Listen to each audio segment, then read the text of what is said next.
Alright, now that we've introduced you to the basic concept of the CMS tag, just want to talk about the other attributes that you can include. So we talked about the view attribute, and the view attribute can be coded in another way. So if we don't want to put in the actual attribute, you can just put in the view name inside the tag.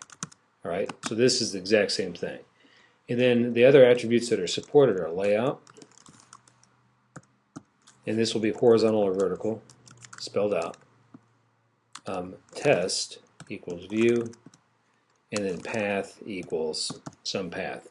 We'll talk about each of these three. All right, but first I'm going to talk about layout. So if I regenerate my code here, so I'm going to export my HTML. I'm going to return to Livewire and generate the code, and then I'll return to my editor so we can see the code here. All we've done here is we've added another class attribute to the spacing attribute. Okay, it's here where we're going to take a list of items and lay them out horizontally or vertically. And this class attribute will sort of dictate how we're going to treat the list. Don't have to do anything special here, and you only use the layout attribute when you're working with a list-based view. Alright, so if you remember, when we looked at our page before, it was laid out with a regular list with default bullets. Now if I refresh it, it's laid out horizontally. The code under the list is exactly the same. Alright, so what's here, nothing different. I don't have to worry about anything else, but I can have CSS added in here, padding, spacing, etc. to dress up this list and lay it out horizontally on the page. Alright, so now the next attribute we're going to talk about is the test attribute. I'm going to return here to my layout. And test is great when you want to have an optional view. So you can say test equals view. And there's really only one attribute that we're going to support here. So test equals view means I'm going to test this view to see if there is content in it. So when we actually generate the page, I may drop a view out altogether if there is no information coming out of that view from the CMS. Alright, so I'm going to export it again,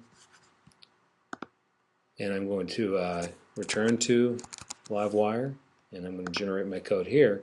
And now we're going to see we've got some new code that's been added. So what's been added to this page is another JSP tag, which is an Ittrium select tag, and it's got a case attribute or a case tag here that says, okay, if I have information coming out of the view named tools, then include the code below. All right? Otherwise, don't do anything. So this is a great way to add code to a page that's optional that you want to disappear altogether if there is no information coming out of the CMS. All right? And then the last attribute that is supported is the path attribute. And you really hardly ever have to worry about adding this attribute.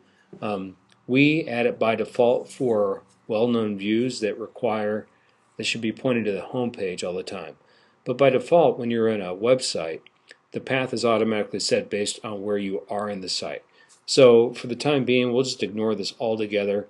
If for any reason you need to slave a section of your layout to the home page, just remember that you have access to a path attribute, and you could put in something like A1x24x1 or some fully qualified path to a page in your site. All right, so that's it for CMS attributes. We'll continue on from here.